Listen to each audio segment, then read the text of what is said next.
Thank you very much for the invitation to share with you some information about this project, its genesis, where we are now, where we hope it might lead in the future.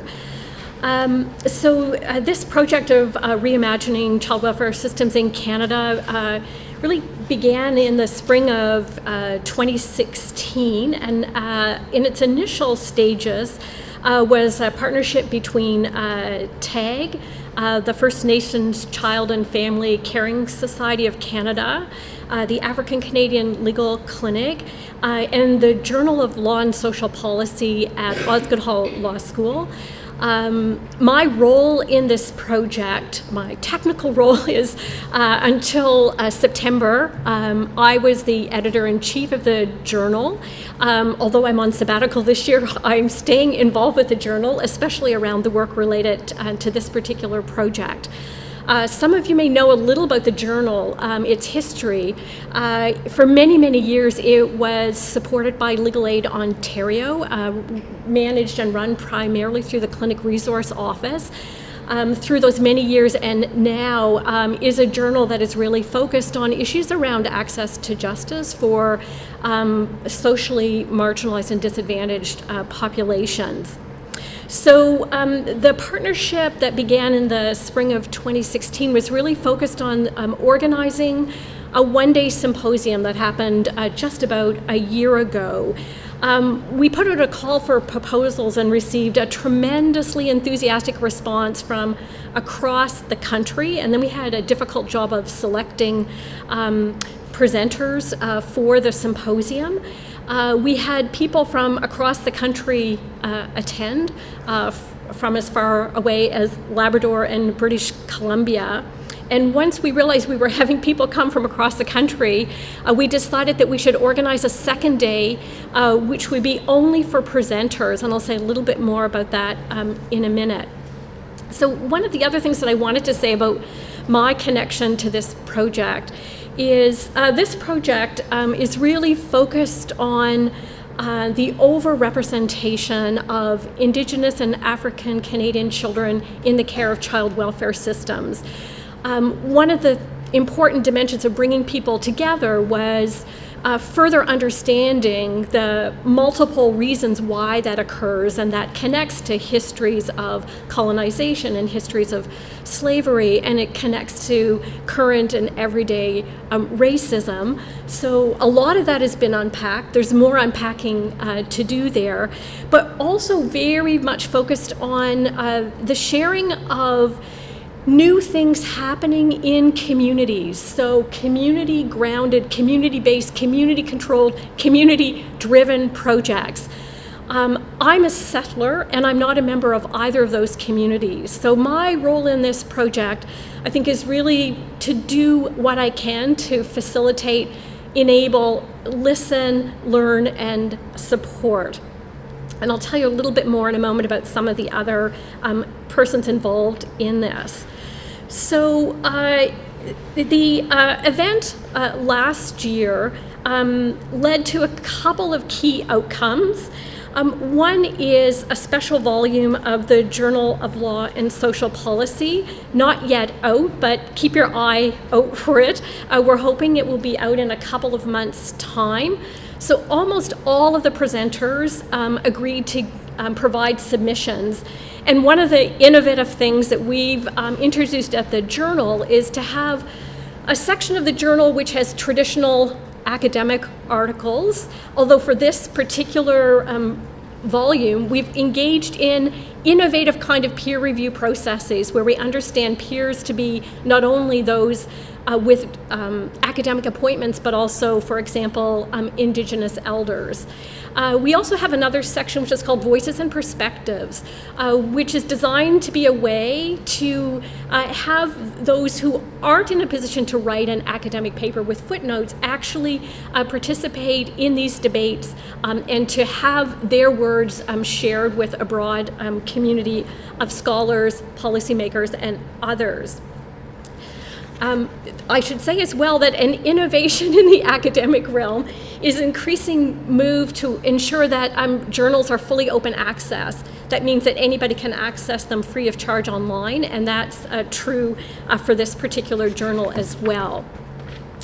So I won't give you the details of all of the contents of this volume, but they range from, for example, a really innovative project in Peterborough that works with Indigenous youth in care and focuses on the importance of their access to ceremony, to tradition, and to culture. And I was mindful hearing all of the conversation earlier about technology, that technology is important and has a role, but there's something else here that's really important for these youth, and that's about access to ceremony and access to tradition and access to culture. Other articles include reforms to Canada's child tax benefit and how reforms to that tax benefit might actually reduce poverty, which is a significant indicator, a significant factor that leads families and children into child welfare systems. In the Voices and Perspectives section, a really wonderful story of a First Nations woman whose mother received a settlement through the residential Indian schools settlement process. And this woman, the author, was also apprehended as a child and separated from her siblings.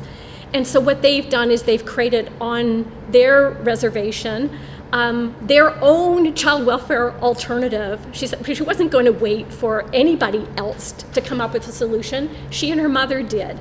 And so they've created a home where they can bring sometimes whole families, other times all siblings into care together so that siblings aren't separated, and so that children continue to have contact with community and with culture.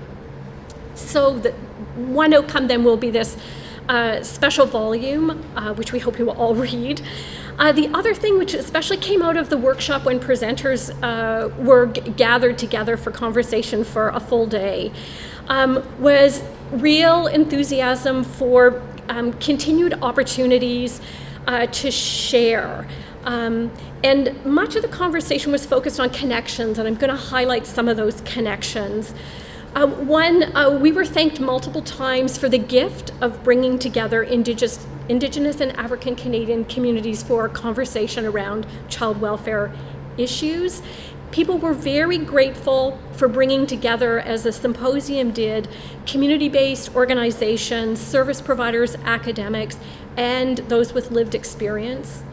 Another connection drawn was between what happens in the child welfare system and what happens in multiple other social systems. We could think about housing, we could think about income support, and we could think about taxation law. Many hadn't thought about taxation law before, but in the conversation it became clear that it was super relevant. And perhaps the most important connection people said we needed to constantly be thinking about is the connection between heart and mind. You will all know that there is some really positive energy, I think, right now across the country around major changes to how we've been thinking about and practicing child welfare interventions, from the Truth and Reconciliation Commission to the Canadian Human Rights Tribunal decision in the Caring Society case, to the very recent 60 Scoop settlement. So there's lots happening, but it's also equally clear that this work, and I think this work in particular for those most directly affected, is difficult work. It's often incredibly painful work, and very challenging. And again, one of the things that we heard often was that many people in many communities have no opportunities to share with each other. There was a woman from the Innu Roundtable Secretariat in Labrador who talked about the incredible isolation she experiences, and so the opportunity to come together and to share is incredibly important to sustaining the work going forward. So again, with TAG support this year, there are 3 events planned across the country that will unfold in the next couple of months, and these are imagined as smaller round tables in communities that bring together academics, again, service providers, justice system personnel, and very importantly, youth, to talk about a couple of issues. One, which is really important, is First Nation or community-based child welfare governance, delegation, consultation, and notice.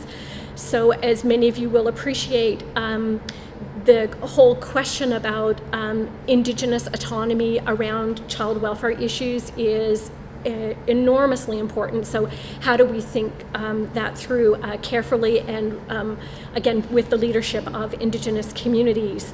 Another central issue that these roundtables will explore are reunification efforts and realities. So for children who've been removed or youth who've been removed, how do we reconnect them now with their communities? So Hadley Friedland, who some of you will know is really a leading scholar of Indigenous law, given us new ways to think about Indigenous legal methodologies, is at the University of Alberta, so she's leading a roundtable discussion there. Naomi Metallic, who is Dalhousie's Chancellor's Chair in Aboriginal Law and Policy, is working in Nova Scotia with the Assembly of Nova Scotia Mi'kmaq Chiefs. And here in Ontario, Jeffrey Hewitt, who many of you will know, an academic at the University of Windsor, but also longtime counsel to the Rama First Nation, will be convening the roundtable here in Ontario. And looking beyond, Dalhousie University has undertaken to host another conference in 2018. So again, we're hoping that this will bring together those multiplicity of persons that I described earlier for continued conversation and sharing of really innovative, community-based, community-grounded and driven alternatives. So thank you very much.